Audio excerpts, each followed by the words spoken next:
everyone and welcome back. It's Abby from Abbey Road Creations, and today, as promised, I'm going to show you guys a longer tutorial on how to do this swirly earring design here. Now, if you just want the basics, you can check out my shorts on my homepage and you can see a very quick version of how I assembled these earrings.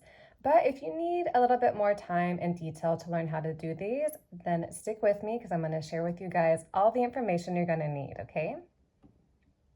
So to get started today, you are going to need your basic set of tools, wire cutters. I always prefer the ones that have the flat flush edge right here, but if you don't have them, don't let that stop you from trying this. Chain nose pliers and round nose pliers. I will be using a hammering block and a jewelry hammer. This is a half dome chasing hammer. It just kind of helps to prevent that we don't get these sharp edges hitting against the metal, creating like really bad dents into it. If you don't have the hammer, you can definitely give this design a try. It's just that the hammer is a good investment because it can really take a simple design and bring it up to the next level, like just simply by hammering it. So if you can see the difference here and the effect that it has on the metal. But if you just want to try the basics today until you have time and money to invest into a hammer, then go ahead and give this a try. If you are interested in investing into a hammer, I do have some links in the caption on my YouTube. I have a list of supplies and everything for some cheap supplies, all right? For my wire, I have 2 pieces of 18 gauge, which is 1 millimeter. This is just solid copper wire, dead soft.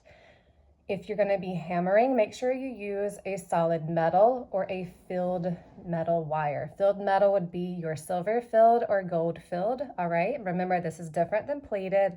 Plated wires do not like to be hammered, so let's stick away from those today. I will also just have 2 small pieces of 28 gauge wire and 2 small pieces of 26 gauge wire. Now, if you have both sizes, that's great. If you don't, you can just use whichever size you have, okay? I just like to use different sizes. For this part, I like to use the thinner wire, and I like to use a slightly thicker wire to attach the bead just to give it a bit more support, because with the movement, there is a risk that a thin wire could break over time, okay? So again, that is two 7-inch pieces of the 1 millimeter or 18 gauge wire. And these are just like a few inches long. I really haven't measured these. To decorate our earrings, we'll just need some cute little beads. So this time I'm gonna make a pair using brown beads. I am probably the only person I know that likes brown jewelry, so I'll probably end up keeping these, but I do think that is such a nice color for the fall weather that we have ahead of us. So I'm excited to see how those turn out. So once you have all your supplies, meet me back here and we'll get started. Okay guys, so to get started, we are going to start with this inside swirl and work our way around, down, and then back up. Okay, and we'll be hammering kind of along the process, okay? So go ahead and grab one of those 18 gauge pieces of wire, and then if you have a flat edge, start with that. So I'm gonna be using my round nose pliers, and if you have a plated wire, you'll wanna skip this very first step because you're gonna risk damaging the wire and the coating if you do this. But if you have a solid copper wire or like a sterling silvered fill or brass wire, you can join me with this little step. We're gonna make a nice little pointed edge. So the goal of this is that we're gonna put the round nose pliers right on the edge and just kind of squeeze and let the wires kind of slide down until they slip off. Okay, and we're just gonna keep repeating that process until we get a nice pointed edge. Now, usually in wire wrapping, we do not like this sound because it means that the wires are slipping and that we've kind of scarred our metal. But in this case, it can actually use this to our advantage to shape the wire and give it a nice point. So whenever we hammer it, we'll have a really cool look on the wire. So once you get a nice point, we're gonna go ahead and start swirling the wire. So just gently grab that edge and start working your way around. I like to do little by little, that way I can kind of control the swirl a bit more.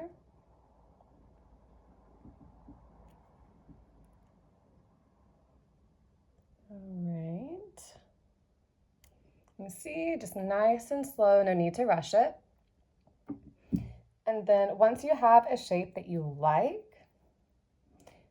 you can stop there. I kind of like it to where you have the little top of the swirl on top, followed by one more swirl, one more little loop.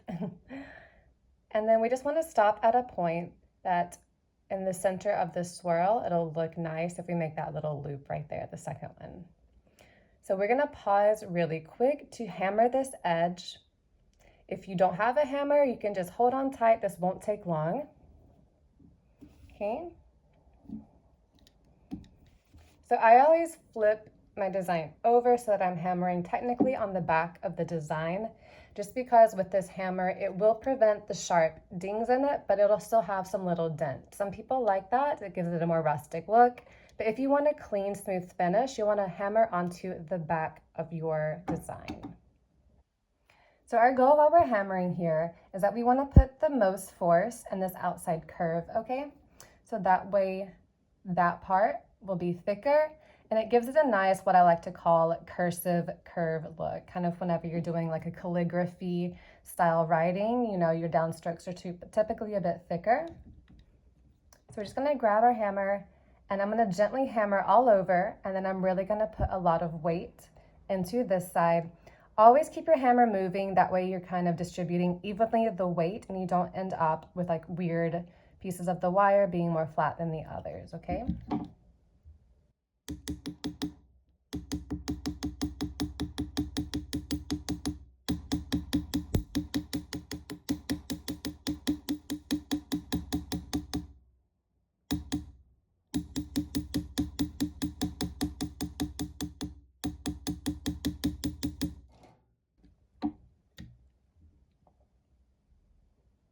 So this is what it looks like now that I've finished.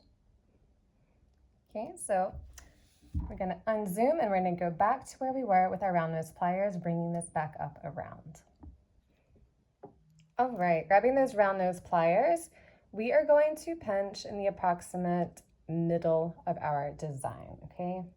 So just choose a point that'll give you the length that you want of the earring and that kind of lines up in a nice middle point. From there, we're going to gently pinch with those round nose pliers, and we're going to push with our left hand. I'm just using my thumb to guide it around, and then pulling, and we're going to bring it up and over the design, okay? Just going to rotate my pliers, reposition them so that I can keep pulling this wire until I get a nice little loop right here. Okay, set those down, and then we can finish guiding and shaping the wire with our hands. I always like to use my thumb to give it a nice smooth curve like this. And then we're going to keep pushing and pulling and curving until this wire kind of wants to line up on its own on the outside of this curve.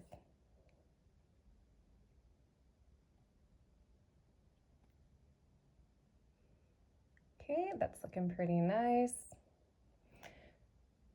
So now, what I like to do, since we're going to do this little top loop next, I'm going to go ahead and give it a head start by using my hands to kind of shape the wire and curving it right back around so that I have a little open space around here where I can easily slide in my round nose pliers. And then keeping an eye on that center line there, you can pull this wire back around. It doesn't matter if it goes like on the top or the bottom because we're going to be snipping this wire off. And then you can make any little adjustments that you want to. We'll go ahead and grab our wire cutters and snip this off. right where those two wires meet up. That way we can easily close this up. And we have a solid little loop where we'll be putting the earring hook later on. If you need to even out anything, feel free to grab your chain nose pliers to gently pinch in. And now we'll just slightly hammer on this next outside curve right here. So what I'm going to do, I'm just going to gently kind of separate it a little bit so that I have a bit of space to work with. And I'm going to set it down on my hammering block and hammer around this outside part right here. Okay, so whenever we hammer, we're going to hammer a little bit all over, avoid where the wires cross here, but we're really going to focus on this top part here to make that part a bit wider than the bottom part. Okay, so just kind of gently, I'm actually going to put that kind of off the edge so I'm not tempted to hit it. Kind of hold everything with my two fingertips, and here we go.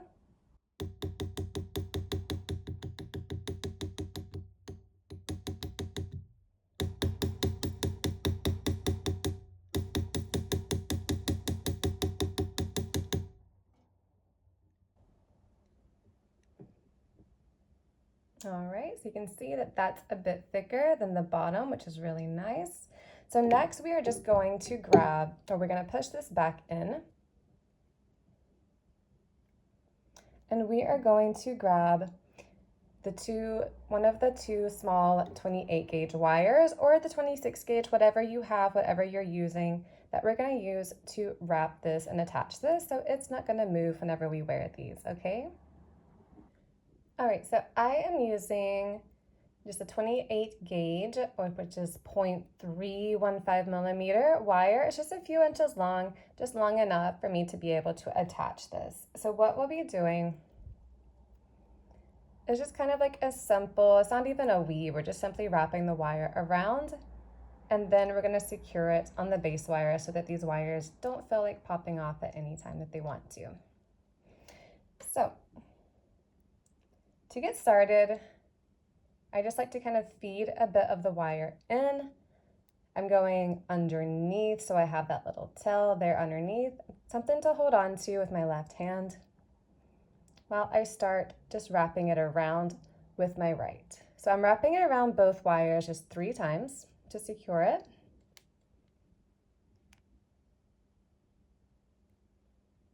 And then once you get to the 3rd time, we are just going to wrap it twice around the single top wire right here. Feel free to kind of push everything in if you need to. Okay, and then we're gonna go down here and we're gonna do the same thing. So we don't have much space to work with here, but that's all right. Like, we can always make a little bit of room because we definitely do need to attach this wire around a single base wire so that it doesn't come off. So I'm just going to pull it in there and just kind of push and pull until I can make some room. Okay. All right, do that one more time so we have it twice. Since the wire is teeny tiny, you can use your pliers to kind of give it a nice pull. And same here. Once everything feels nice and secure, go ahead and grab your wire cutters to snip that little edge off.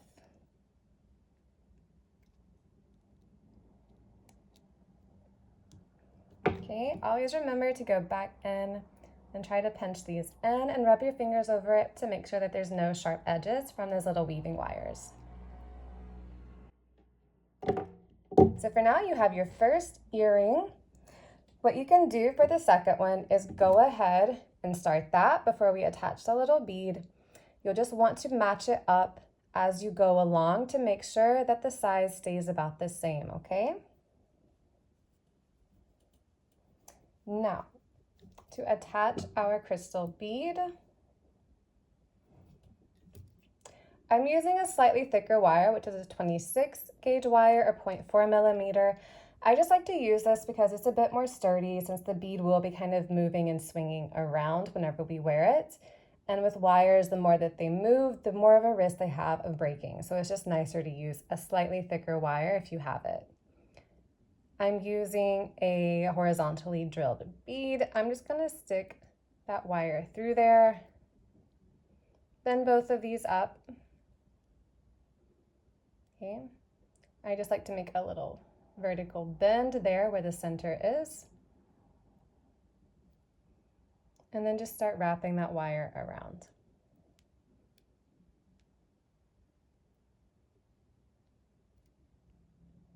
Okay, I'll wrap it around about 2 times.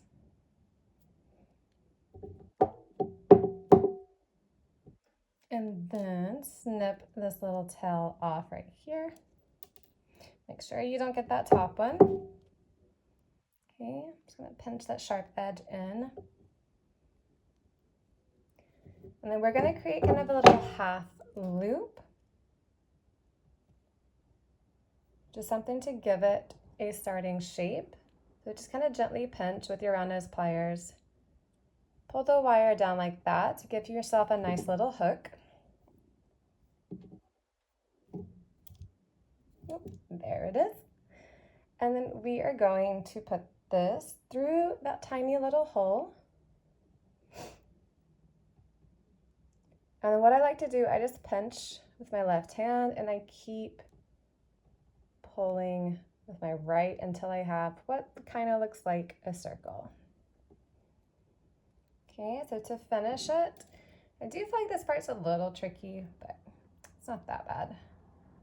I just like to get in there, hold that with my chain nose pliers if possible, and then that way that is steady while I keep spinning that wire around with my other hand.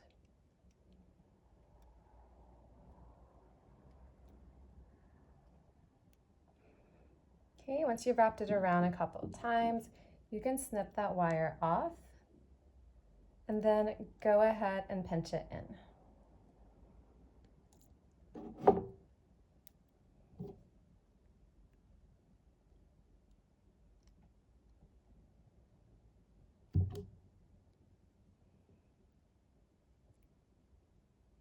All right, give everything one last look-see. And there you go. You'll just need to add on an earring hook, well, after you make the second one, and then your earrings will be ready.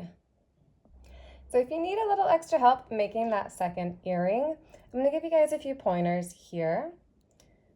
So once you've started the swirl, step by step, you just want to keep lining it up with the earring that you've already made to make sure that you're kind of on the right path to making an earring that's the same size. So as you can see here, I've gone ahead and started the swirl. You want to try and start it at the same point on your pliers as you did. And now before I finish and hammering it and doing the next loop, I just want to kind of line it up with my other one and then make any adjustments that I need to.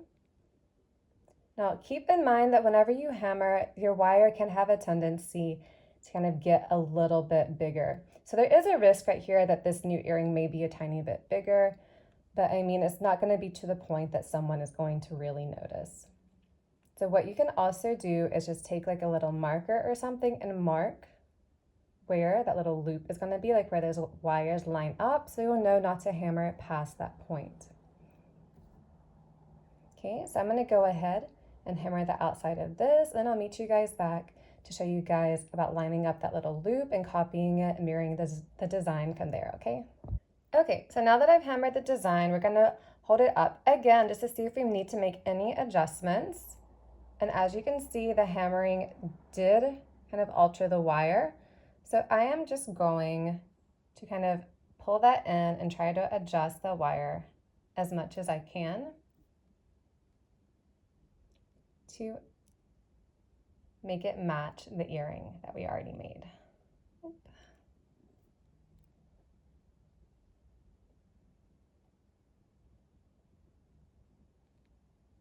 Okay, so just work with your wire.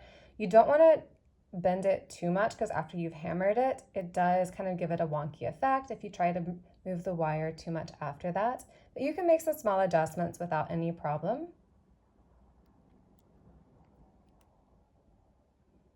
Okay.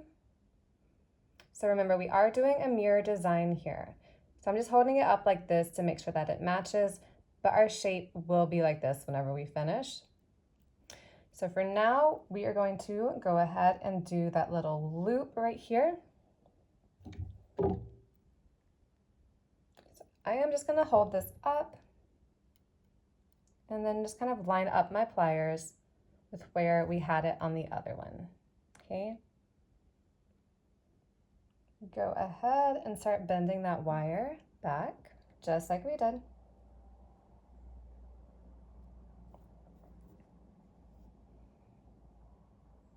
All right. And this time we are going to wrap that wire around the back instead of the front, which will give us our mirror design.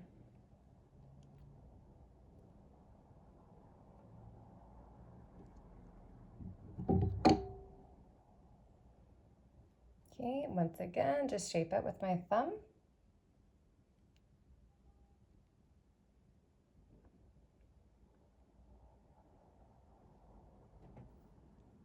And let's check and see if we are still looking good.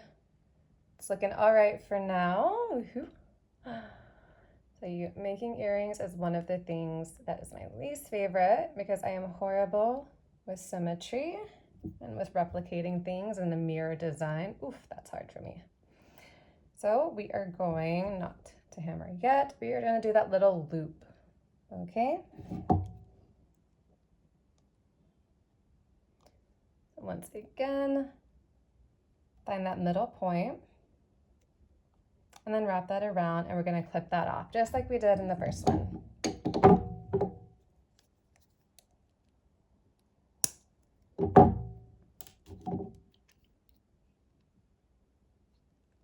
Okay, make sure you close that up.